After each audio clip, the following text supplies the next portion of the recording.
नमस्कार सभी भैया बहनों को। हमारा पाठ चल रहा है संसाधन एवं विकास। आज हम पढ़ेंगे संसाधनों में भू संसाधन। भारत के विषय में हम पढ़ेंगे कि भू संसाधन है वो यहाँ पर विस्तृत रूप से कितने भागों में बांटा गया है। तो भारत की भूमि को विस्तृत रूप से अगर हम देखें तो 3 भागों में मोटे तौर पर बांट सकते हैं, वैसे 6 भागों में बांट सकते हैं।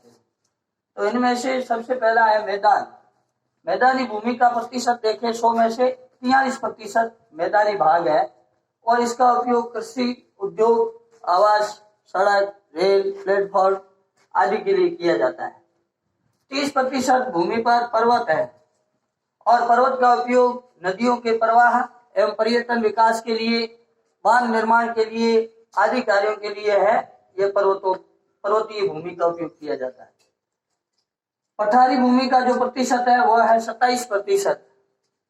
27% पठारी भूमि है जहां पर खनिज है, जीवाश्म ईंधन है, कोयला है, पेट्रोलियम पदार्थ है जो जीवाश्म ईंधन है, और वनों द्वारा जो संचय, वन विभाग है उनके द्वारा जो संचय उपयोगी वस्तुएं हैं वो वहां पर उपलब्ध होती है।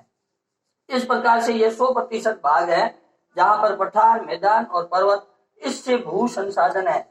भू संसाधन से तात्पर्य भूमि का उपयोग में लेना, तब वह संसाधन बनेगा। तो इस प्रकार से इस संसाधन का उपयोग कर सकते हैं। इसके अतिरिक्त अगर हम देखेंगे भूमि उपयोग या भू उपयोग में, तो सबसे पहले वन भूमि है।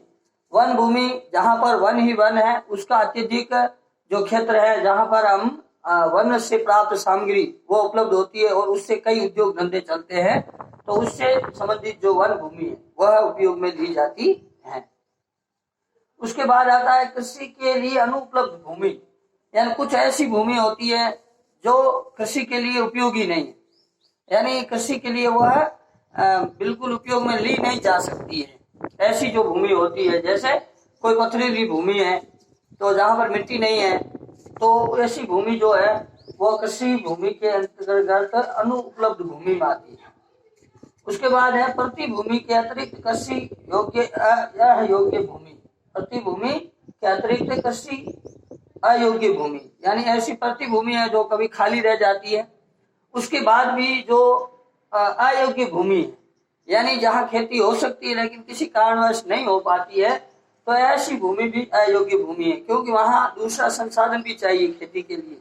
जैसे वहां जल भी चाहिए या उपजाऊपन भी चाहिए, ऐसा नहीं है वहां पर, जैसे मरुस्थलीय भाग है, तो ऐसी प्रतिभूमि भी होती है। एक होती है प्रतिभूमि। प्रतिभूमि का मतलब, जैसे इसको हम 2 प्रकार से बांट सकते हैं। एक है वर्तमान प्रति, एक है पुरातन प्रति। पुरातन प्रति, वर्तमान प्रति से मतलब है कि उस पर खेती की जा रही थी लेकिन वर्तमान में वो क्षेत्र किसी कारणवश बोया नहीं गया, जैसे वर्षा नहीं हुई समय पर या अत्यधिक बाढ़ आ गई, पानी से भर गई, तो इस कारण वो वर्तमान में खाली रह गई। वो वर्तमान प्रति के अंतर्गत आएगा। कृषि योग्य है लेकिन वर्तमान किसी कारणवश है वहां खेती नहीं की गई। पुरातन प्रति मतलब ऐसी भूमि है जो कृषि योग्य है लेकिन वहां पर कृषि नहीं की जाती है और काफी पुराने समय से वह व्यर्थ ही पड़ी है, ऐसे खाली पड़ी है, तो उसको पुरातन भूमि कहते हैं। उसके बाद में आता है कि शुद्ध निवेल बोया गया क्षेत्र। शुद्ध निवेल बोया गया क्षेत्र से तात्पर्य है कि कृषि योग्य भूमि है, वहां पर एक फसल ली जाती है।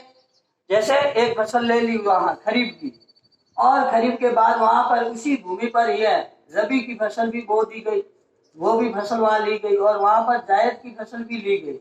इस प्रकार से तीनों फसलें ली गई। तो वह 3 जो पहली फसल है उसका क्षेत्र है, उसमें इन दोनों फसलों को जोड़ दिया जाएगा, तो वो शुद्ध जो निवेल या हम कहें बोया गया क्षेत्र है वो हमारे सामने आ जाता है। इस प्रकार से इस भू संसाधन का उपयोग किया जाता है। कल इसके बारे में और विस्तृत जानकारी करेंगे। आज के लिए इतना ही।